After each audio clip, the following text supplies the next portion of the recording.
পাহাড়ি রুক্ষ দু দু প্রান্তর, ছোট বড় পাহাড়, এরই মধ্যে রাস্তা।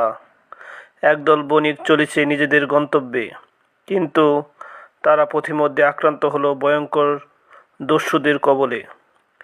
দস্যুরা প্রথমেই হা রে হা রে রে রে বলে ঝাঁপিয়ে পড়ল বণিক দলটির উপর। তারপরে শুরু করলো নির্মমভাবে মারধর। সামানাপত্র যা ছিল সব লুট করে নিয়ে গেল নিমেষের মধ্যেই। বণিকেরা অসহায়, তারা করুণভাবে ক্ষমা প্রার্থনা করতে লাগলো।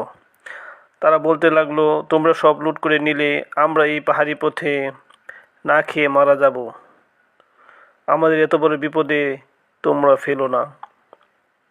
কিন্তু দস্যুরা বড় ভয়ঙ্কর, বড় নিষ্ঠুর এবং খুব নির্মম।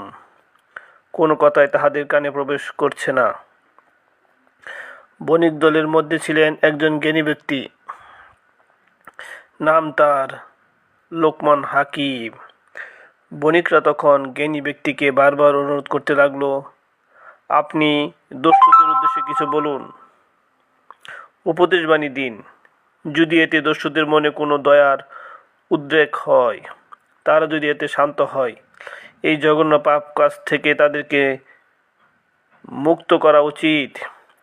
জ্ঞানী ব্যক্তিটি তখন হেসে ফেললেন, না হে, যারা পশুর মতো আচরণ করে তাদের উপদেশ দিয়ে কোনো লাভ নেই।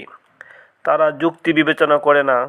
তাদের সঙ্গে কথা বলা আর মরুভূমিতে দাঁড়িয়ে চিৎকার করা একই ব্যাপার। যে লোহায় মরচে পড়ে গেছে সেটা হাজারবার ঘষলেও উজ্জ্বল হবে না কখনো। যাদের হৃদয় মরচে পড়েছে তাদের সঙ্গে কথা বলতে যাওয়াই বোকামি।